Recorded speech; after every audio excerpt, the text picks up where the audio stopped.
Coming in at number 10, we have Matt Murdock, aka Daredevil. After years of serving as the devil of Hell's Kitchen and attempting to bring justice to the streets of New York, Matt Murdock finally reached a breaking point after his enemy Bullseye destroyed a building with 107 innocent people inside. Taking control of the Hand, the antagonistic group of ninjas he'd long fought against, Daredevil declared martial law over Hell's Kitchen and began wearing a darker costume to show that he no longer cared about crossing the line of killing, stabbing Bullseye in the chest to drive this point home. And while Daredevil's drastic actions would eventually be explained to be partially caused by him being possessed by the beast of the Hand, it still didn't stop him from building a literal vigilante prison in the middle of New York and crossing several lines that he still regrets crossing to this day. Coming in at number 9, we have Bucky Barnes, aka the Winter Soldier. Originally serving as Captain America's young sidekick and friend during his earliest World War II adventures, Bucky was long thought to be dead by Cap and the rest of the world following his disappearance aboard an exploding plane belonging to the villain Baron Zemo. Recovered by a Russian submarine that discovered he was only missing a single arm, Bucky was turned into the Winter Soldier, the most feared assassin in the world for decades with no memory of his true identity. And while eventually Bucky would have his memories restored due to the efforts of an unfrozen Captain America, he still was one of the most dangerous men in the entire Marvel world for many years.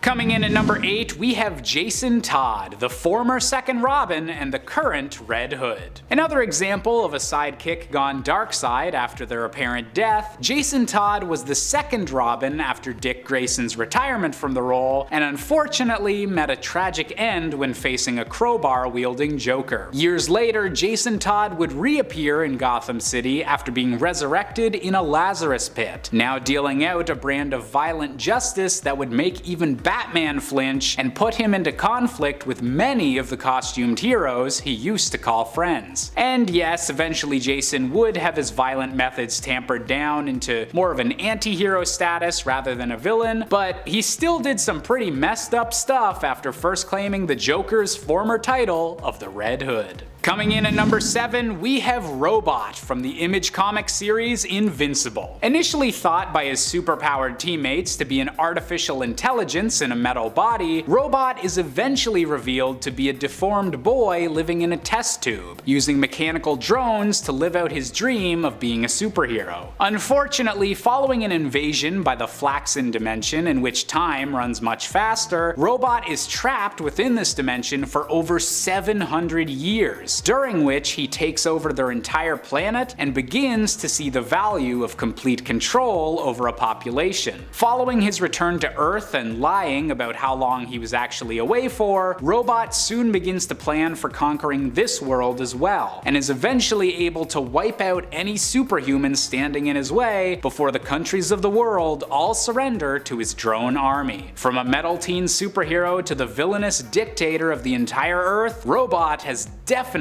had one hell of a character arc. Coming in at number 6, we have Captain America, or more specifically, the version known as Hydra Cap. Initially appearing to be the main Marvel Universe's Captain America, this version of Steve Rogers had grown up indoctrinated by Hydra's fascist ideologies, and was actually sent to America to kill the creator of the superhuman serum for the Axis powers, but instead wound up deceiving his way into receiving the serum himself. Having replaced the main Steve Rogers during an event that restored his lost powers, this Hydra Cap was able to hide his evil intentions until the pivotal moment that he declared to the world those shocking words, "Hail Hydra." Coming in at number 5, we have the Incredible Hulk, or more specifically, the version that would become known as Maestro. Giving himself a new name after conquering what remains of America following a nuclear winter in a dark possible future, this version of the Hulk has become far stronger than his original gamma-green form, with years of sucking up deadly radiation only improving his ferocity and power. When the real Hulk encountered this warlord version of himself, the only only way he was able to finally come out on top was by literally warping the Maestro back in time to be killed by the same gamma bomb that created the Hulk back in the 60s. But even since then, this future version of the Hulk still seems to keep finding ways to return and claim dominion over the world that he claims he deserves to rule. Coming in at number 4, we have Mary Marvel of the Shazam family. The older sister of Billy Batson, Mary was a fan favorite member of the Shazam family and always seemed to have her siblings' backs. However, following an event that saw the Rock of Eternity shattered and Billy Batson having to take the role of the Wizard Shazam, Mary found her powers entirely gone. Feeling alone and useless, Mary was manipulated by the villains Darkseid and Eclipso into taking Black Adam's power instead, intending for her to become the bride of Darkseid in the process. And while this plan was eventually foiled with reboots of the DC universe since having erased Mary's evil period of her life, this corruption still shows that in the wrong hands, the power of Shazam could be absolutely disastrous. Coming in at number 3, we have the infamous Batman Who Laughs from the Dark Multiverse. In a twisted alternate world where the Joker realizes he's dying and begins a mass killing spree of everyone in Gotham, Batman is forced to finally kill his arch-nemesis. Unfortunately, at the moment of death, Bruce was infected with a special brand of Joker venom that completely flipped his moral compass, but left intact all of his intelligence and planning. All of the chaos of the Joker with the brains of Batman. This supervillain is Gotham's worst nightmare come to life ever since he first crossed over into the main DC universe, and has only been able to be defeated with the entire help of the Bat family and a God mode powered Wonder Woman. Coming in at number 2, we have Superboy Prime. A jaded version of Kal-El from an alternate universe known as Earth Prime, this Superboy was the only superpowered hero on his own world, with all other heroes merely being fictional. After this reality was wiped out during the Crisis on Infinite Earths, Superboy Prime became obsessed with recapturing his past glory as the one and only Man of Steel, and slowly twisted into a psychotic version of Kal-El, determined to wipe out every other Clark Kent and destroy the entire multiverse if he has to. All of this goes to show that Superman's power is incredibly dangerous in the wrong hands. Speaking of which, coming in at our top spot, we have Injustice Superman. Hailing from an alternate universe similar to the main DC universe, Superman was the most beloved hero on the planet Earth until a surprise attack by the Joker led to the complete nuclear destruction of Metropolis, and Superman being deceived into murdering his own wife and unborn child. Immediately murdering the Joker in his grief, this version of Superman snapped and declared himself the High Counselor and sole leader of Earth, essentially conquering the entire planet. With a resistance movement led by Batman facing against him, this version of Superman sank to lower and lower depths, and was only able to be finally locked away with the help of the Justice League from the main DC universe, going to show that the only thing truly capable of taking down Superman is another Superman. Coming in at number 10, we have the famous Scott Summers of the X-Men, aka Cyclops.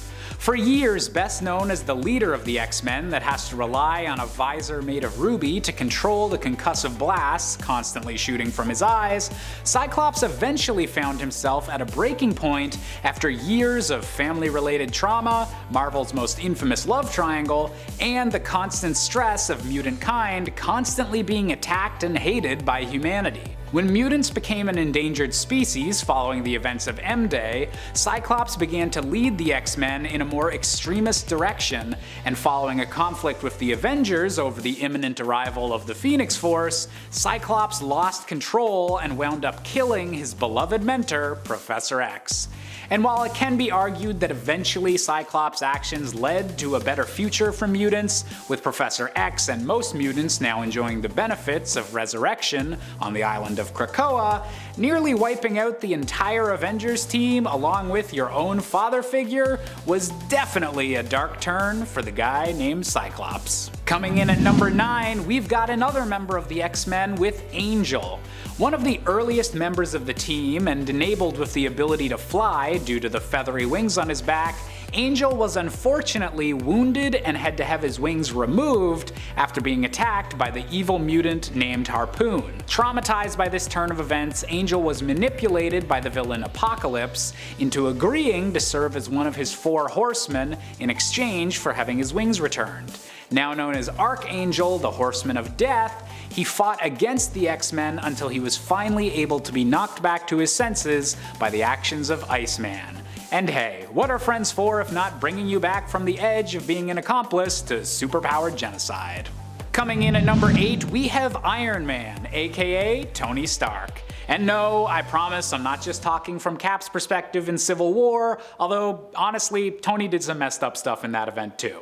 No, what I'm talking about is during an event in the 90s when a variant of the time-traveling villain Kang the Conqueror, known as Immortus, began using the neural link in the Iron Man suit to secretly begin altering Tony Stark's brainwaves.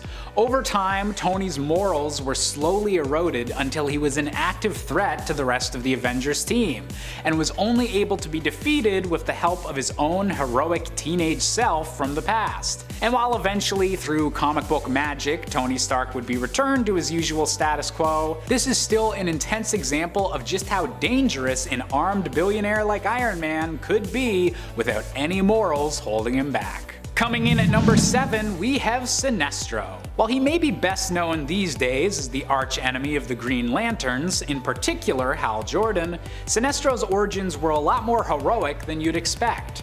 Sinestro actually used to be one of the most respected members of the Green Lantern Corps, until his overseers began to notice that his sector of space was becoming more and more of a dictatorship, with Sinestro having absolute control over all the citizens he was supposed to be protecting. While he had good intentions to keep the peace, Sinestro was stripped of his green power ring, and in his rage formed the Yellow Lantern Corps to fight back against the group that he believed fundamentally wronged him.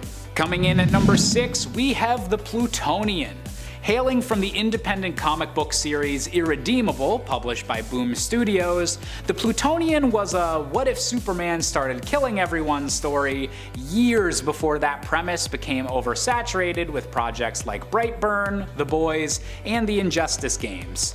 After spending years as the most beloved but mysterious superhero on the planet, the Plutonian loses his mind from the stress of his job and begins a war against the rest of his superpowered brethren by destroying a city of 7 million people. Most of this entire series is about different characters struggling to stay one step ahead of the Plutonian's killing spree, and if you're in the mood for a dark, nearly 40-issue run with a surprisingly interesting ending, I would definitely recommend it. Coming in at number 5, we have Hal Jordan, aka the Green Lantern. The 90s were an interesting time in comics, as the medium continued to mature and tell darker stories after starting along that trend in the 80s, and it led to the attempted reinvention of multiple heroes.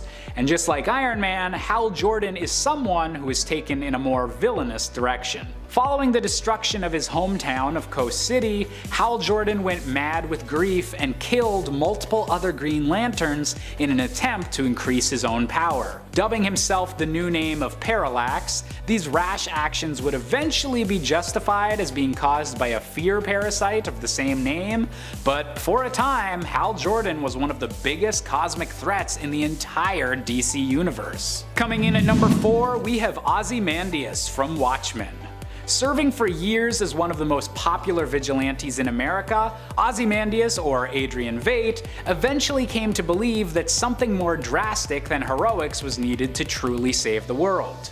For that twisted reason, he faked an alien invasion against the world that resulted in millions of deaths to unite America and the USSR against a common foe.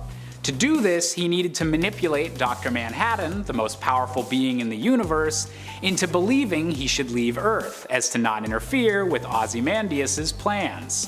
And by the time anyone realized just how far their former ally had fallen and what he planned to do, he'd already done it 35 minutes ago. Coming in at number 3, we have Jean Grey, aka the Dark Phoenix.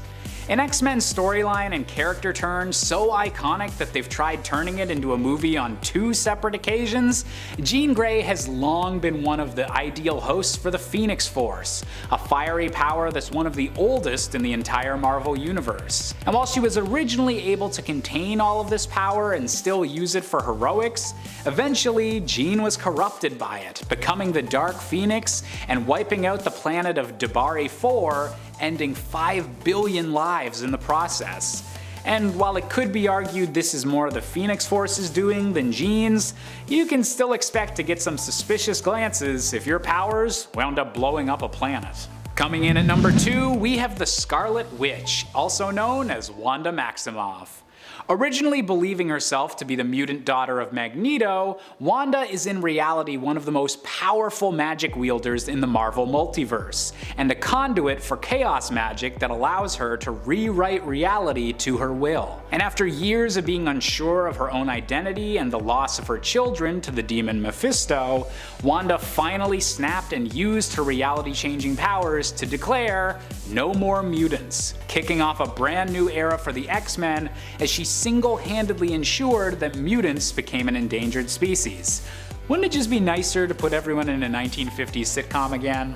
And finally, coming in at our top spot, we have the Ultimate Universe version of Reed Richards. While the mainstream Marvel Universe's version of Mr. Fantastic has consistently been a hero and inspiration to the rest of the world, his Ultimate Universe counterpart couldn't be more tragically different. Isolated with his thoughts after the disbandment of the Fantastic Four, Reed became obsessed with preventing the destruction of the Ultimate Universe, and eventually became the villainous Maker, willing to do whatever it takes to ensure his universe's survival, even if it meant the complete destruction of the rest of the multiverse. Unlike many other iconic heroes on this list, this version of Reed Richards has yet to become a good guy again, and remains an active threat throughout the multiverse that will surely come up against the real Fantastic Four again in the future. Kicking off the list at number 10.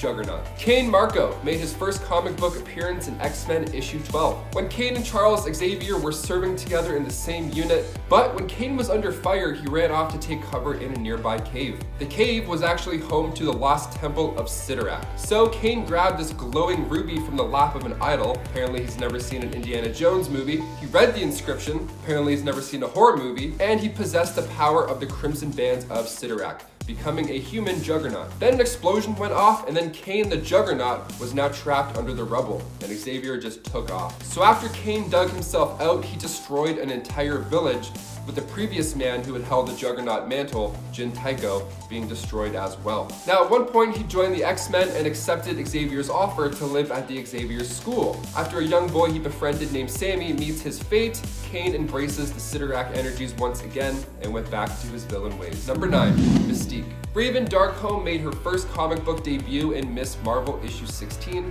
back in 1978, so she's been around for quite a while, although most of her history is quite secretive. Her powers are quite interesting and first came to be when she was around 12 years old. Now one of those powers being of course that she can metamorph. So she can shapeshift into literally anybody, doesn't matter what size, age, gender, whatever the case. She's so good at shapeshifting and becoming somebody else that she can even copy your retina patterns and of course your fingerprints. So she can definitely get into your phone in numerous ways. She constantly betrays the X-Men. She's so flippy floppy. She joins the team for selfish reasons and then she leaves all over again. It's part of the thing. Number 8, Colossus. Making his first debut in Giant Size X-Men issue 1, Colossus grew up in Russia with his brother Miko and sister Alina. And when a runaway tractor was about to take out Alina, he saved her life with his powers. And then of course that got the attention of Charles Xavier. So he joined Charles in his school, and then when the legacy virus took the life of Alina, that plus the fact that he was stuck in this giant metal mode, stuck in the X-Men mansion, it was his mental breaking point. He tipped to the dark side. He left and figured the best place to be was with the acolytes, with Magneto and Avalon. Number 7, Wolverine. Wolverine has had a pretty crazy past, so it's no surprise that he's gone down a few dark roads in his time. In the movie Logan, for example, we see two Wolverines battle it out, and it's so gory and so wonderful. But in the comic Age of Apocalypse, Logan goes from being an X-Men to the Horseman of Death. Yeah, Apocalypse actually had Wolverine square up against Sabretooth in order to see who becomes this new Horseman. Wolverine came out on top and Apocalypse restored the adamantium to his skeleton. Upgrade time, let's do it. And to make matters worse, Apocalypse replaced Wolverine with a scroll so the X-Men wouldn't notice. Now, of course, there's many more X-Men who have become Horsemen of the Apocalypse, such as number 6, Gambit. Making his first appearance in Uncanny X-Men 266, Remy LeBeau was a mutant child who was kidnapped from the hospital by members of the New Orleans Thieves Guild. So off the bat, not a happy start to his life.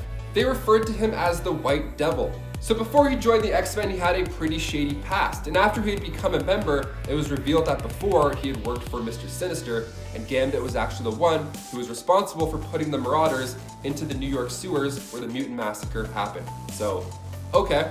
He was also one of Apocalypse's 4 horsemen, like I said previously. He took the place of the horseman Death, and he even refused any sedation during this process in order to make sure Apocalypse doesn't toy with his mind. What a badass. Dude's hardcore. His original plan during this was to keep an eye on Apocalypse from the inside, but the transformation did alter his intentions as well. He ended up rescuing his old self when he remembered his love for Rogue, and he claimed he was both Death and Gambit at the same time.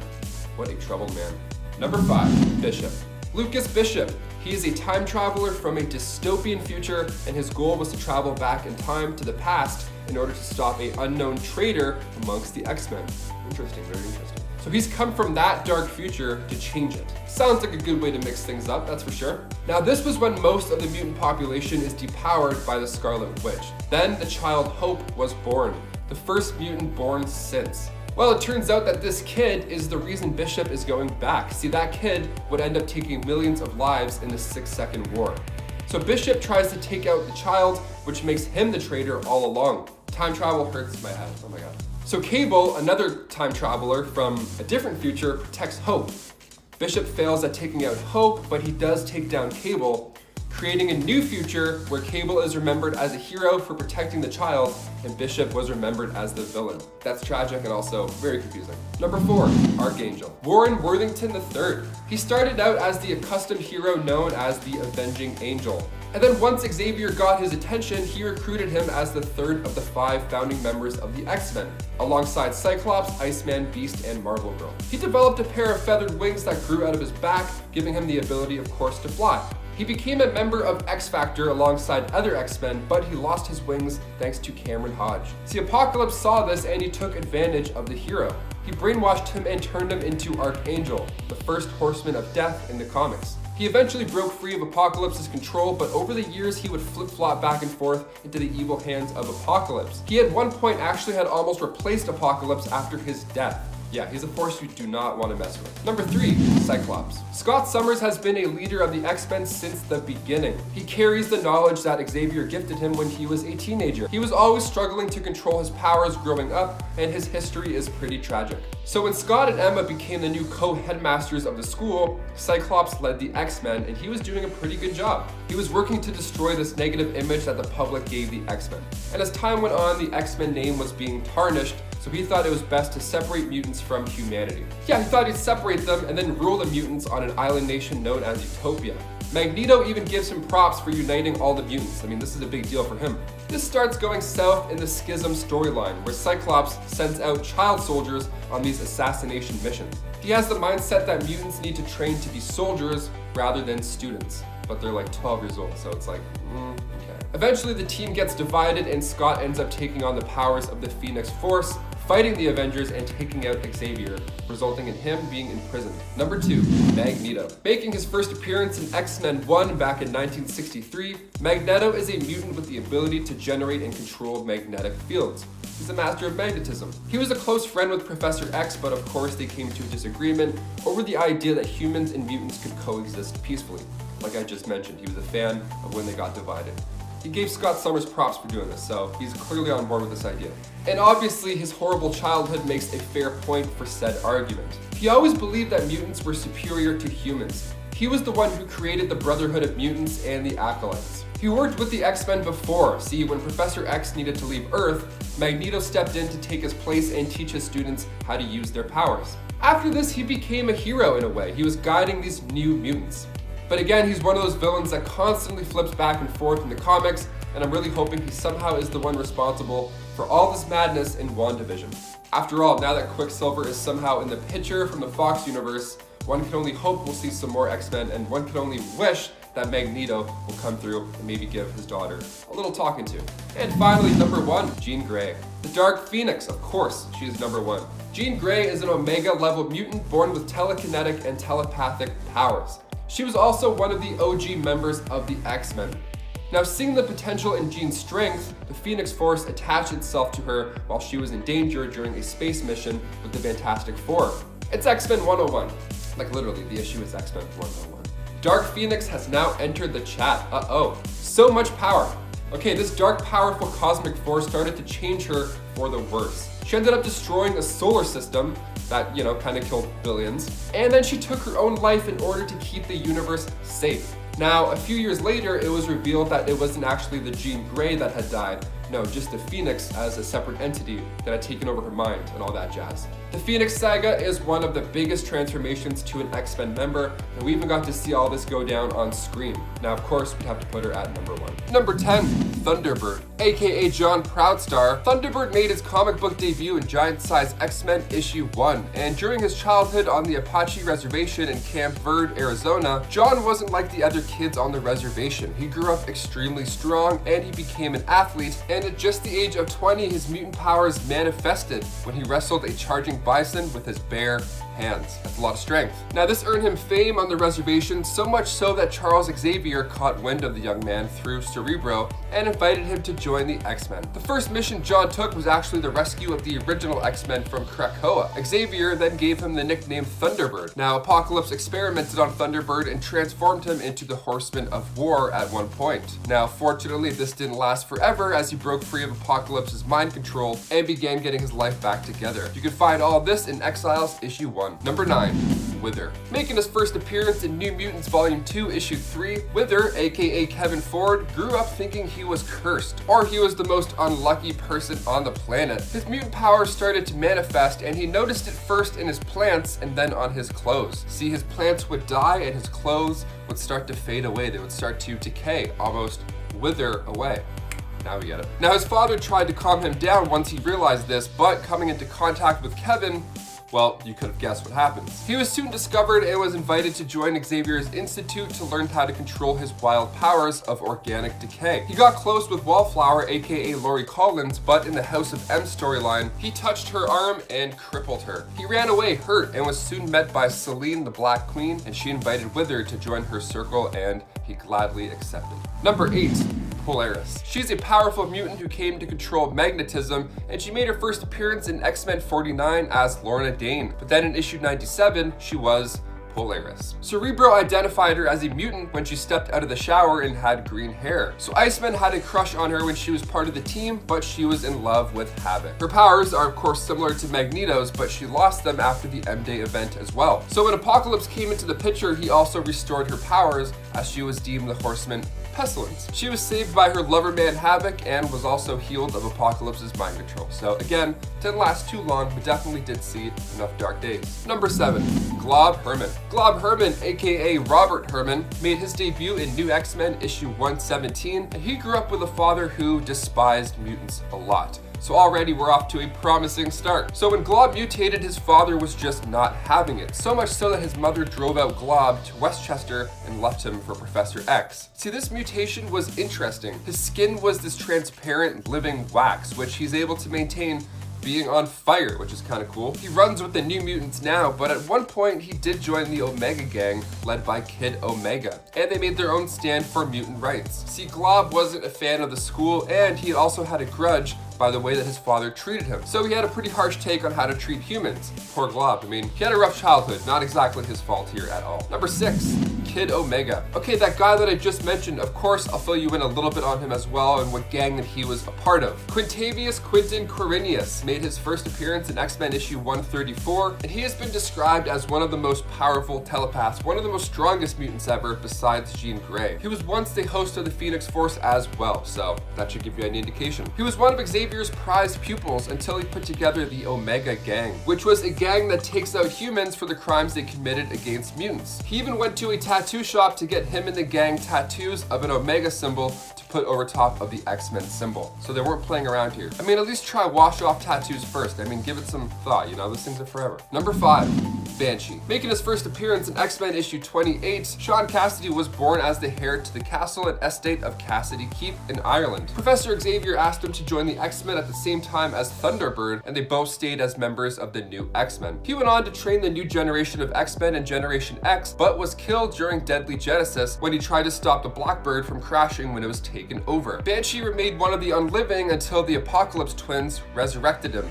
using the Death Seed, thus becoming the Horseman of Death himself. Later on, he ended up in the custody of the X-Men when Beast thought it was best to put him in a coma until the healing of Death Seed energy is complete. Number 4, Jubilee. Making her first appearance in Uncanny X-Men issue 244, Jubilee, aka Jubilation Lee, first discovered her mutant powers of generating this blinding and explosive blast from her hands. She was discovered by Dazzler, Cyclops, Rogue, and Storm during a rescue at the mall. And when she followed the women through the portal, she ended up at the X-Men's temporary base in the Australian outback. So she stayed there hiding, and then when the Reavers captured Wolverine and took over their base, she borrowed the X-Men's clothes and made a suit for herself. So she went and rescued Wolverine and aided him back to health. She's already an X-Men, look at that, just like that. So Jubilee and Wolverine ended up becoming a good pair, working missions together, and then a vampire ended up infecting the area of Union Square and Curse of the Mutants, and Jubilee, being caught in the path of this infection, ended up becoming a vampire herself. And in perfect harmony, she in the story ends up infecting Wolverine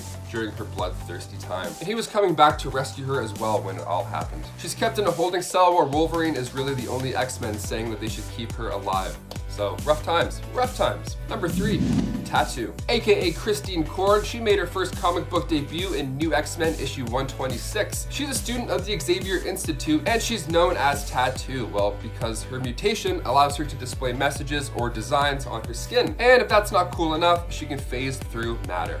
So, coolest mutant ever, okay. She is also one of the Omega Gang members, and one time, her and the other members, led by Quentin Quire, started a riot at Xavier Institute during opening day celebrations. So Tattoo actually phased her hand into Cyclops' head, and then told him that if she became solid, he wouldn't survive to see the end of it. But then, Emma Frost reverted the trick by turning into Diamond, and then putting her hand into Tattoo's head to prevent her from taking out Cyclops. What a confusing sight to see. Superheroes are so cool. And at one point, she also attacked Beast and Wolverine, but she was being controlled by Cassandra Nova. So number 2, Rachel Summers. She's the daughter of Scott Summers and Jean Grey in an alternate universe on Earth 811, and she makes her first appearance in X-Men 141, the Days of Future Past story. So she was born from the Phoenix Force merging with Jean, so she got the abilities of a telepath and of a telekinetic. She was raised at Xavier's School for Gifted Youngsters when she met Franklin Richards and became really close. Now one day the school was attacked by federal troops, and she was one of the only survivors. She was taken in by the crazy Ahab, where she was brainwashed and became the mutant Hound, where she used her psionic powers to hunt down other mutants. Her time as this horrible mutant hunter weighed heavy on her conscience afterwards. I mean, she even got her face marked up by these guys. It was just an all bad situation.